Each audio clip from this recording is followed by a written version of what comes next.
mais uma vez a palavra de Deus na Epístola de Tiago, capítulo 4, e leremos do versículo 1 ao 10. Tiago, capítulo 4, versículos do 1 ao 10.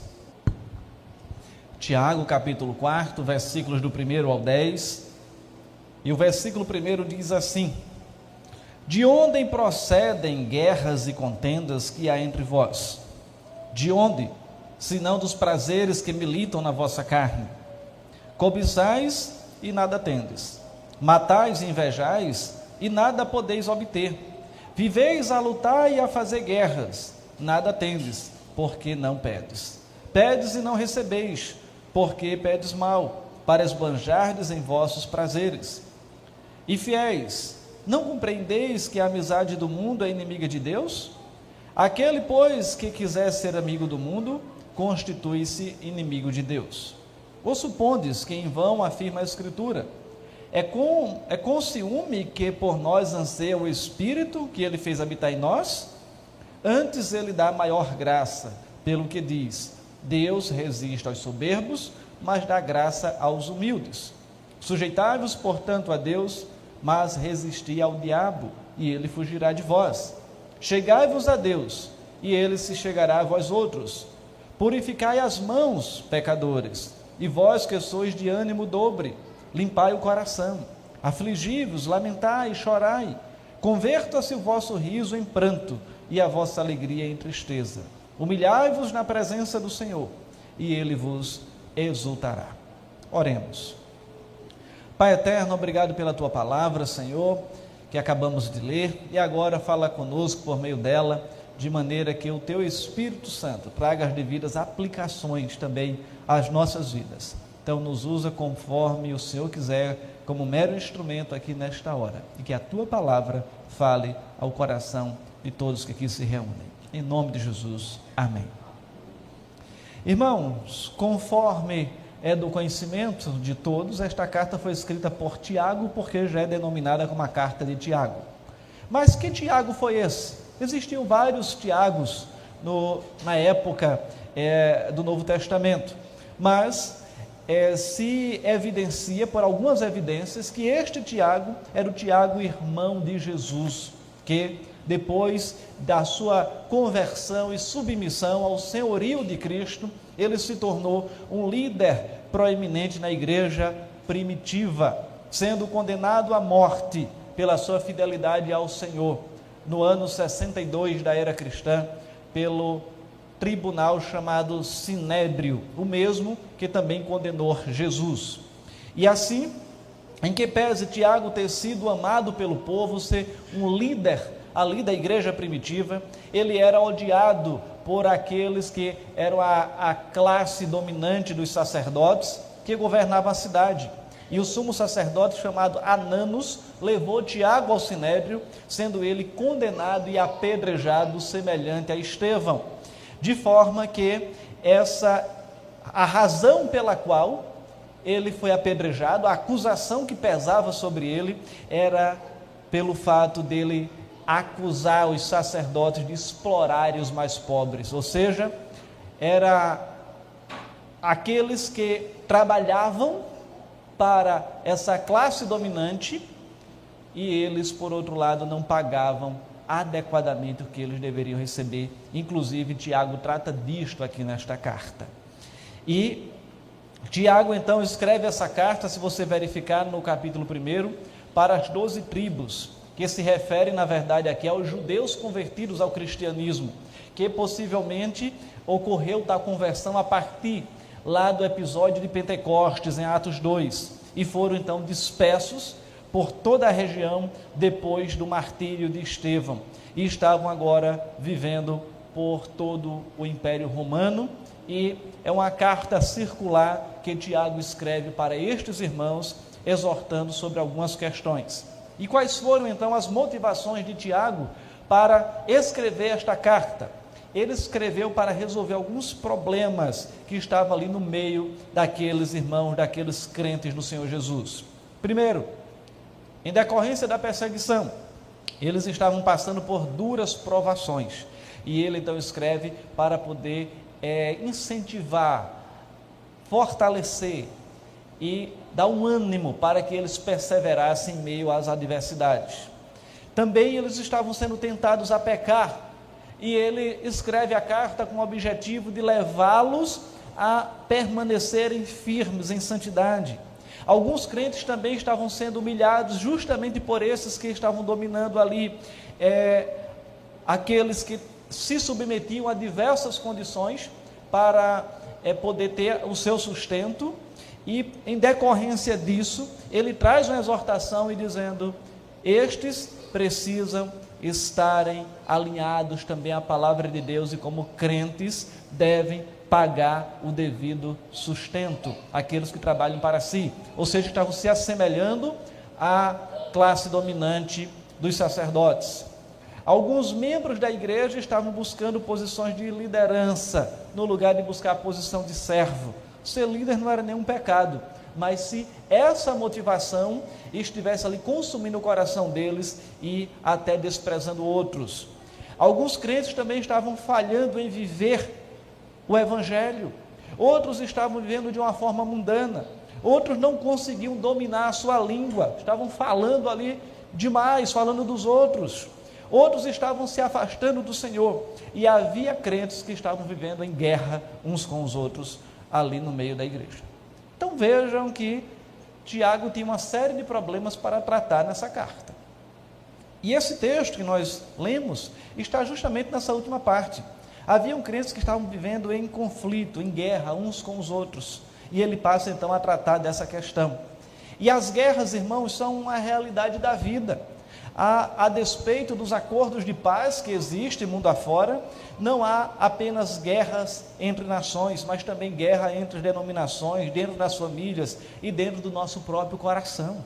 Então nós temos essa natureza bélica, de maneira que Tiago diz que o nosso verdadeiro problema, ele não está fora de nós, mas está dentro de nós, nos nossos corações. E quando se olha para a história da humanidade, constata-se que as guerras marcaram as maiores mudanças da sua existência, ou seja, da existência da humanidade. E dentre tantos conflitos que existiram e ainda existem, podemos citar alguns. A guerra de Peloponeso, que durou 27 anos, destruiu a Grécia no ápice da grande civilização que ela havia criado como resultado da chamada Idade de Ouro de Atenas. Roma fez da guerra uma maneira de viver para expandiu o império, mas apesar disso ela foi vencida e destruída em dado momento justamente pela guerra. Na Idade Média, a guerra também ali assolou a Europa, culminando com os chamados horrores da Guerra dos 30 Anos, terminada em 1648.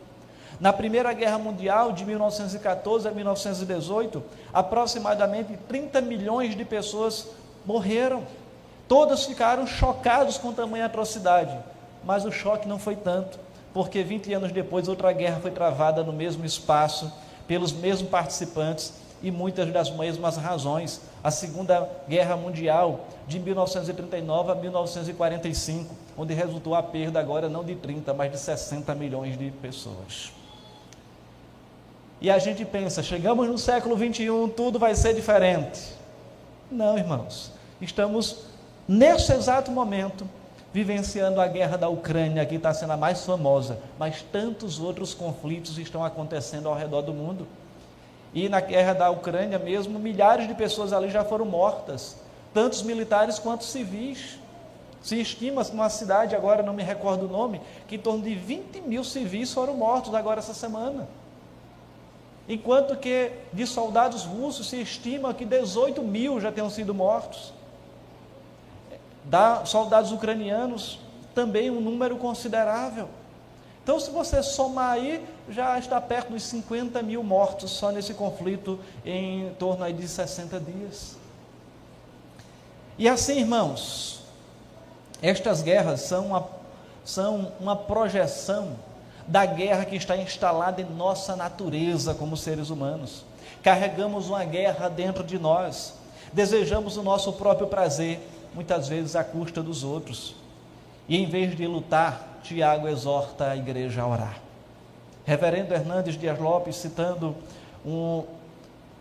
comentarista chamado Orel Weisberg diz que Tiago fala sobre 3 tipos de guerras que enfrentamos.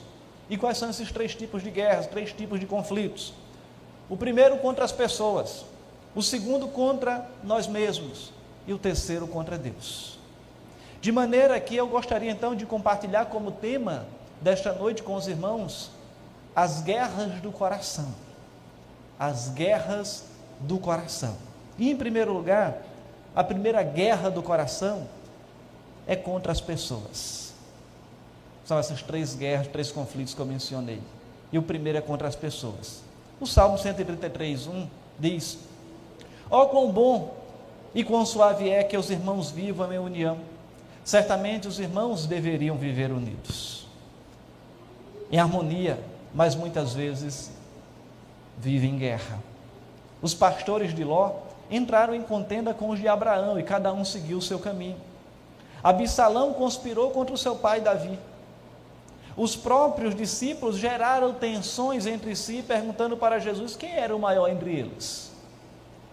Ou seja, são conflitos que estão enraizados no coração do ser humano.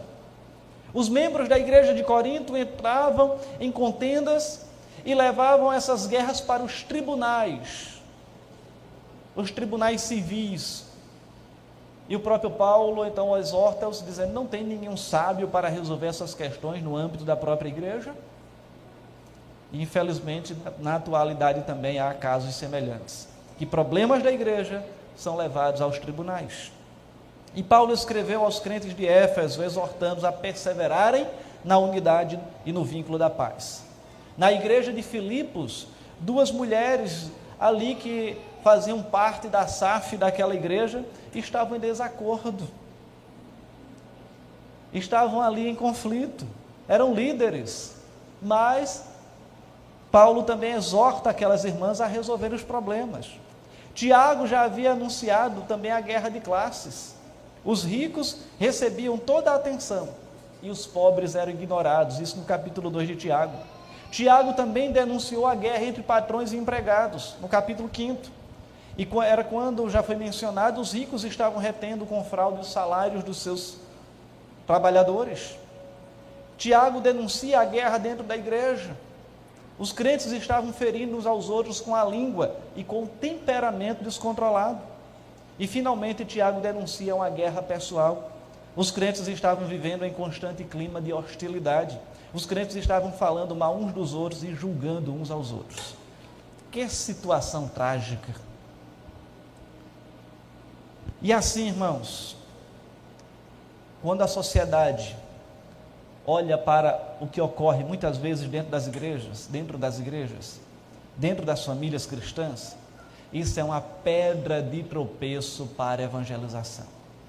E por isso Jesus orou pela unidade. Como podemos estar em guerra uns com os outros se pertencemos à mesma família, se confiamos no mesmo Salvador, se somos habilitados pelo mesmo Espírito? E a resposta de Tiago é que temos então uma guerra dentro de nós. E ele vai abordar de três aspectos, digamos assim. Primeiro, a guerra entre os irmãos. Essa guerra representa então um contínuo estado de rivalidade. Segundo, uma causa, os prazeres que militam na nossa carne. E terceiro, a prática disso que se desenvolve pela cobiça. Onde é que a gente vê tudo isso? No capítulo 4, versículo 1. Veja o que é que ele diz aí. A primeira frase do texto. Tiago, então, ele faz o diagnóstico que para aqueles irmãos que eles estavam escrevendo, tinha um problema ali. De onde procede guerras e contendas que há entre vós? Então ele faz uma pergunta, mas afirmando de maneira categórica: a guerra entre vós. De onde procede isso? Se formos colocar a frase escrita de uma outra maneira: há guerra entre vós e contendas. E de onde procede isso?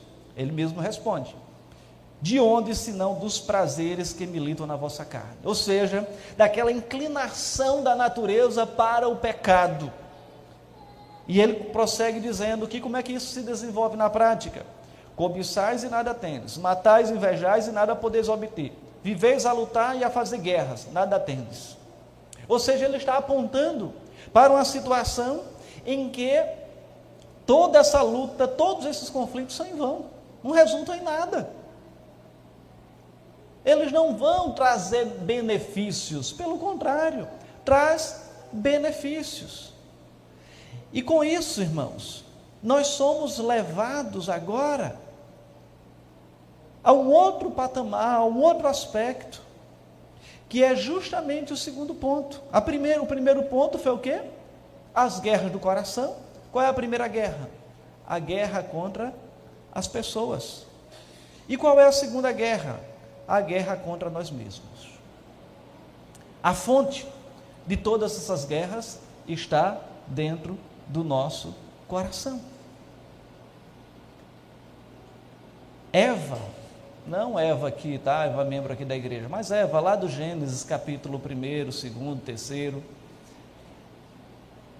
2º, 3º, né, exatamente. Eva caiu porque ela aceitou a sugestão de Satanás. Se comerem, vocês serão como Deus. Então queria ser igual a Deus. Quando a gente caminha um pouquinho mais na Bíblia, Abraão mentiu porque queria se proteger, lá em Gênesis 12. Acã causou derrota a Israel porque egoisticamente tomou o que era proibido, aqueles elementos lá, dentre eles uma capa. Tiago e João queriam um lugar especial no trono ao lado de Jesus. E o que é que tem em comum em todos esses personagens? Eles agem com base nos seus desejos egoístas. É aquilo que eu quero, não se importando necessariamente com o outro. E desejos egoístas levam, sabe a quê? Ações erradas. E ações erradas levam a quê? A orações equivocadas.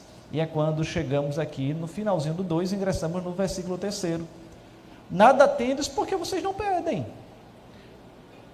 Mas Paulo prossegue, ou melhor, Tiago prossegue e diz: mas quando vocês pedem, não recebem. Mas por que vocês não recebem? Porque pedem com a motivação equivocada. Porque vocês pedem para esbanjardes em vossos prazeres, para poder satisfazer o desejo do seu coração e não para honrar a Deus. E assim, as orações com motivações equivocadas, elas não são respondidas. Quando há guerras, conflito entre os irmãos e paixões inflamadas dentro do coração, as orações não são respondidas. E quando estamos em conflitos, como era o caso dali, quando estamos em conflito, a comunhão ela é interrompida. E não só entre os irmãos, mas também a comunhão com Deus. A oração ela é a solução. Mas na prática a oração ela não está associada e nem pode estar associada a conflitos. Ou quando está sendo motivada pela razão equivocada. Interessante que Tiago ele prossegue ainda dizendo, tomando ainda aqui do próprio versículo 2, que ele diz: cobiçais e nada tendes. Pegando apenas esse termo aqui para destaque, a cobiça está relacionada com o 10º mandamento: não cobiçarás. E por meio da cobiça, tomamos como eu poderia dizer, se manifesta os desejos mais profundos do nosso coração. É como se, quando a gente examina o coração, pudéssemos ali olhar e tirar um raio-x dele. E quando é que ela se manifesta? Nas mais diversas esferas. Quando nós não nos alegramos quando alguém conquista algo, e no lugar do nosso coração se alegrar e celebrar com a pessoa, às vezes ele fica entristecido. Então queremos às vezes cobiçar aquilo que a pessoa tinha e a gente queria para nós. Quando nós desejamos de uma maneira maliciosa o que é de outra pessoa. E também quando nós passamos talvez a desejar que aquilo que a pessoa tenha caia em algum dano. Então nós estamos cobiçando. Ou seja, é quando alguém chega lá e consegue alguma coisa e você diz: tomara que aconteça isso ou aquilo. Então isso é você desejando mal para outra pessoa, é uma manifestação da cobiça do coração. E Tiago, ele vai justamente dizer: vocês cobiçam e nada têm, vocês matam, invejam e nada podeis obter, viveis a lutar e a fazer guerras, mas a maneira mais simples de se obter as coisas é pedindo a Deus. Eu não estou dizendo agora aqui que a gente precisa ficar de braços cruzados, sentado numa cadeira de balança e dizendo: Senhor, me dá, Senhor, manda comida. Ele mandou lá no deserto. Mas nós precisamos trabalhar e pedir saúde, pedir habilidade para que a gente alcance os nossos objetivos e louve a Deus por aqueles que estão caminhando conosco e também têm alcançado os objetivos. Mas prosseguindo, irmãos, vamos então entender que as guerras do coração, elas se desenvolvem a partir da guerra contra as pessoas, da guerra contra nós mesmos, mas também da guerra contra Deus. A raiz de toda guerra, ela é a rebelião contra o Criador. Diz: mas como um crente pode estar em guerra contra Deus? O próprio texto ele vai responder que é cultivando amizade com os inimigos de Deus. E quem são os inimigos de Deus ou os inimigos da nossa santidade? Tiago, no decorrer dessa perícope, desse texto, ele vai falar de 3 inimigos: do mundo, da nossa carne e do diabo. No versículo 4, Tiago fala do mundo. Infiéis, não compreendei que a amizade do mundo é inimiga de Deus? Aquele, pois, que quiser ser amigo do mundo, constitui-se inimigo de Deus. A palavra mundo é a tradução do grego cosmos, que foi empregada no sentido aqui, não do mundo físico, mas no sentido ético, para indicar uma sociedade corrompida, onde ela desenvolve o princípio de todo o mal que opera no coração dos homens. Então, o mundo aqui é a sociedade humana, com seus valores, com seus princípios e com a sua filosofia de vida, vivendo alheio aos princípios de Deus. E esse sistema que rege o mundo, então, ele é anti-Deus. Se o mundo valoriza a riqueza, o crente pode começar a valorizar a riqueza também. Se o mundo valorizar o prestígio, e o crente começar a valorizar o prestígio. Se há outras tendências mundanas e o crente passa a assimilar isso, então ele está se tornando amigo do mundo.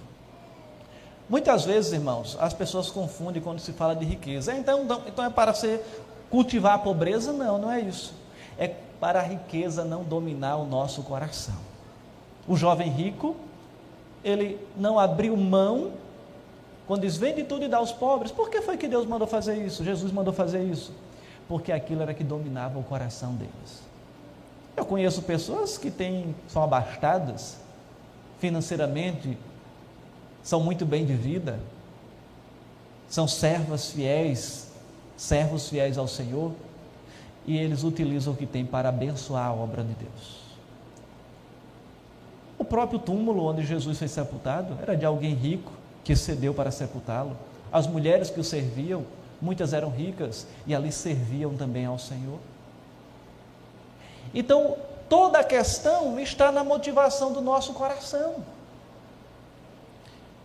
Um crente, ele pode se tornar amigo do mundo gradativamente. Primeiro, ele começa a gostar do mundo. Depois começa a ser contaminado pelas questões mundanas. Terceiro, passa a amar.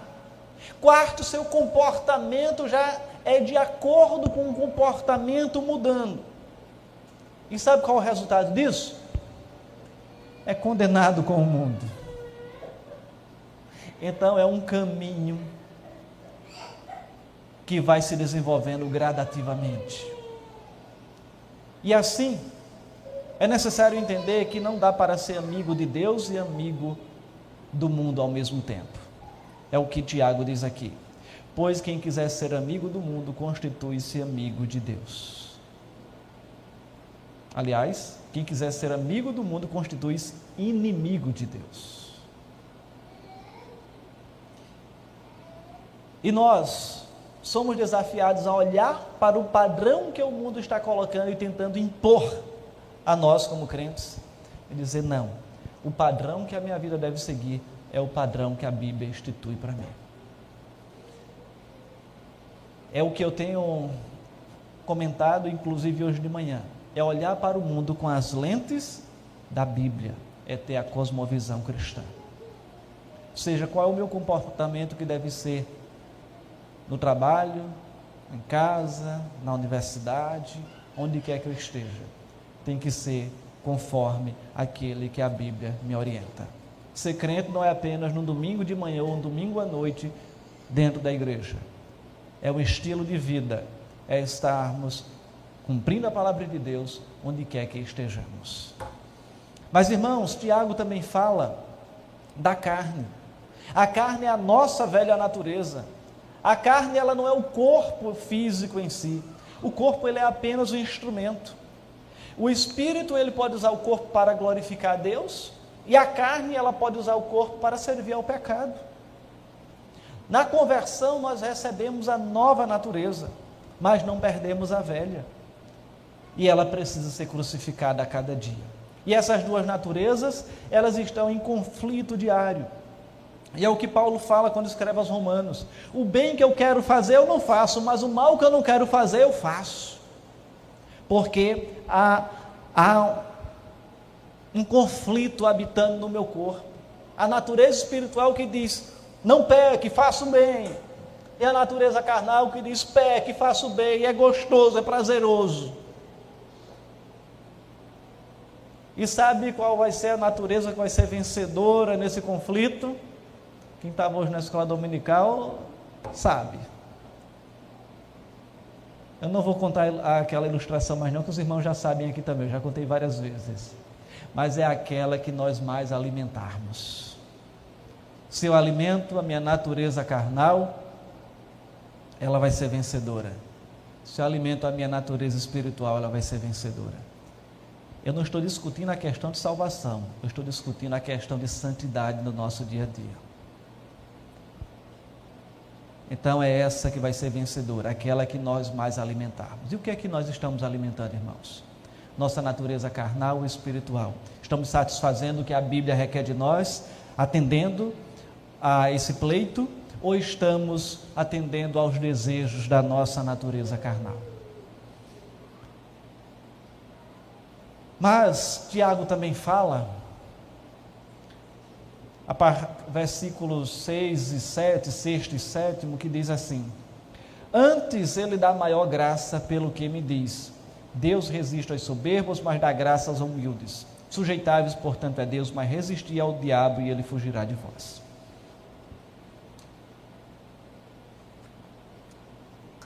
Qual é o terceiro inimigo aqui?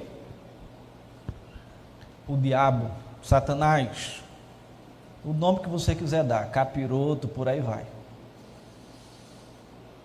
Mas a Bíblia chama de diabo, ou Satanás.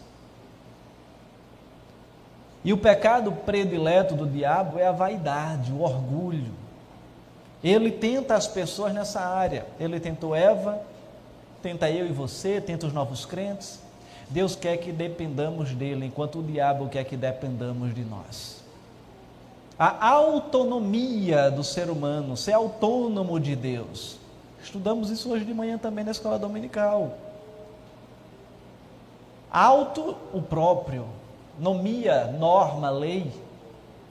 Ou seja, eu ter a minha própria lei, a minha própria forma de viver, as minhas próprias normas. E o ser humano, ele tem essa tendência natural de querer ter a autonomia de Deus. Mas como é que nós podemos vencer esses três inimigos? Tiago também, ele informa que Deus, ele está constantemente do nosso lado, mas menciona algumas atitudes. Primeiro devemos, diz o que aqui o versículo 7º, sujeitai-vos, portanto, a Deus. Ou seja, devemos nos submeter a Deus. E essa palavra tem um significado também militar, que ela é como se dissesse, ponha-se no seu lugar. E quando um soldado quer se colocar no lugar do general, ele tem problemas. Quem serviu aqui ao exército sabe disso. Se alguém anda fora da linha, ele vai ter problemas. E o princípio é que reconheçamos quem somos e possamos nos submeter incondicionalmente a Deus, render-se a Deus, por todas as áreas da nossa vida, sob a autoridade de Deus.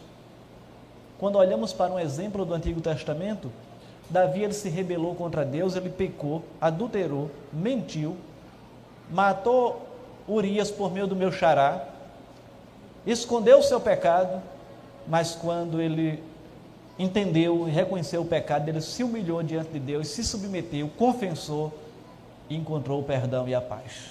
E foi considerado o homem segundo o coração de Deus. Então, submeter-se a Deus é a primeira solução. E a segunda, resistir ao diabo. O diabo não é para ser temido, mas resistido. E somente quem é que vai resistir ao diabo? Quem se submete a Deus. Não é nas nossas próprias forças, mas na força do Senhor. O texto diz o quê? Sujeitai-vos a Deus, mas resisti ao diabo. Como se fosse uma sequência. Se submeta a Deus, mas resista ao diabo. E uma terceira solução é devemos nos manter perto de Deus. Versículo 8 ainda diz: chegai-vos a Deus e Ele se chegará a vós outros. E quanto mais perto de Deus, mais parecidos com Jesus nos tornamos, e mais o pecado vamos perceber. Quando é que você percebe que está com uma ruga no rosto? É quando você está longe do espelho? Não, mas se aproxima do espelho. E quando nós nos aproximamos de Deus, o que é que acontece? Deus é o espelho. Vamos pegar essa ilustração aqui. Ele vai espelhar o nosso pecado. Então, quando nos aproximamos de Deus, nós vamos ver que somos pecadores. E quão pecadores somos. Portanto, é necessário ter a comunhão com Deus para reconhecermos o nosso pecado. E com isso, tratarmos o nosso caráter, nossa vida para pecarmos menos. E assim, irmãos, o texto prossegue, dizendo que o trato do pecado, então, algumas palavras aqui eu não vou tratar delas, mas ele diz ao final, diz: afligi-vos, lamentai e chorai, converta-se o vosso riso em pranto e a vossa alegria em tristeza. Em outras palavras está dizendo, afligi pelo vosso pecado. No versículo anterior, ele fala também, vós que sois de ânimo dobre, limpai o coração, ou seja, é aquele que cocheia entre dois pensamentos. Eu estou procurando servir a Deus, mas eu também quero servir ao mundo.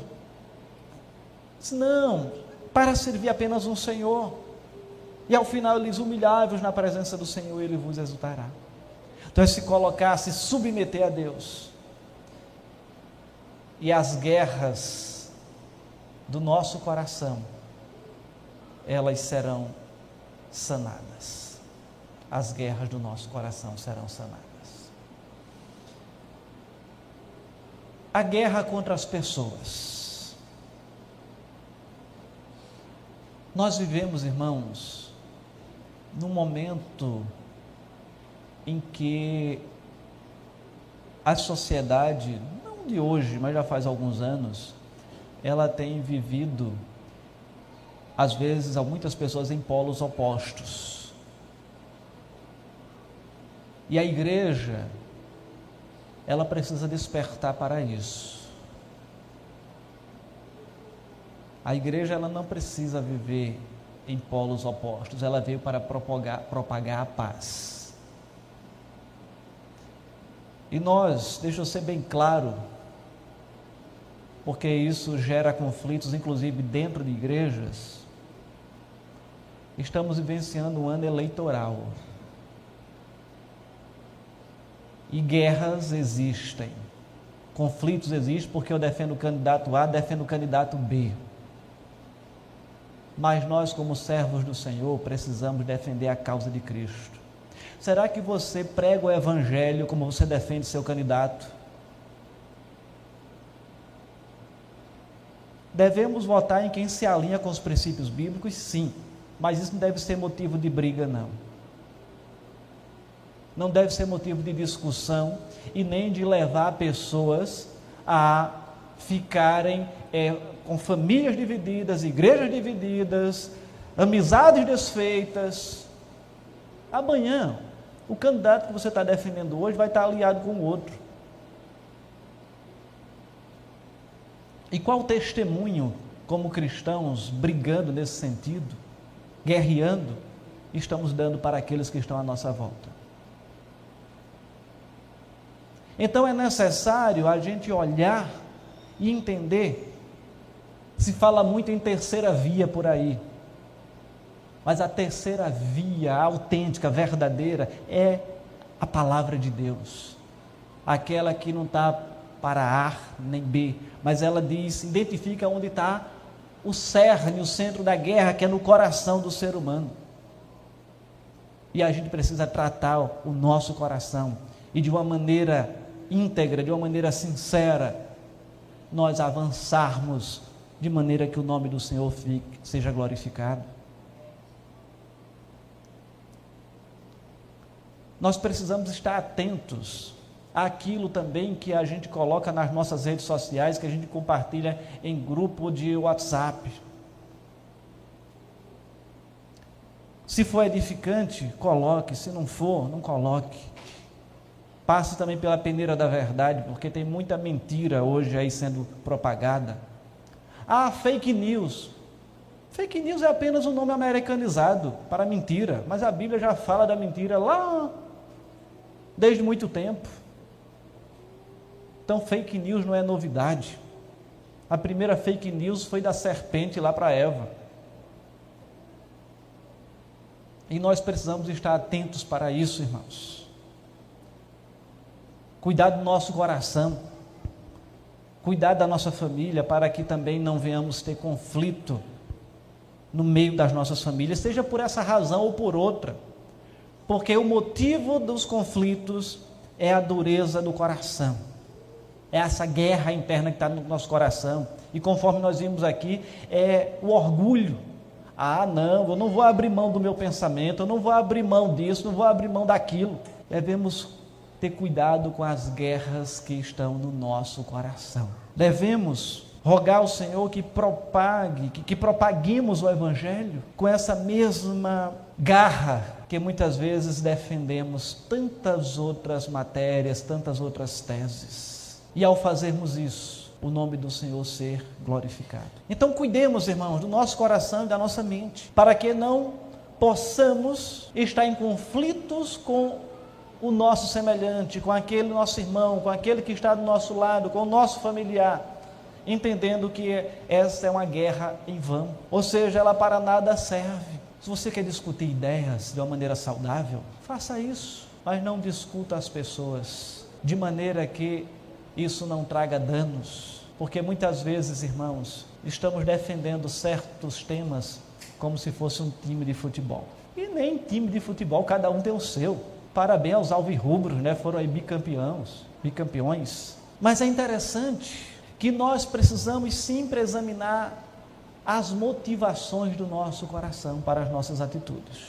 E ao examinarmos, deve passar pelo crivo da palavra de Deus e saber se está de acordo com ela e se isso glorifica o Senhor. Que o Senhor nos dê graça para sermos cuidadosos nas nossas palavras, nas nossas discussões e nas nossas postagens. Eu costumo dizer que o que nós fazemos no mundo virtual tem consequências no mundo real. E nós precisamos estar atentos a isso. Ah, não, foi lá na internet. Tem consequências no mundo real. Que hoje já se confunde, né? O real e o virtual está muito conectado. Até a igreja já no virtual já tem, e até conversões de avatares já se propagou aí.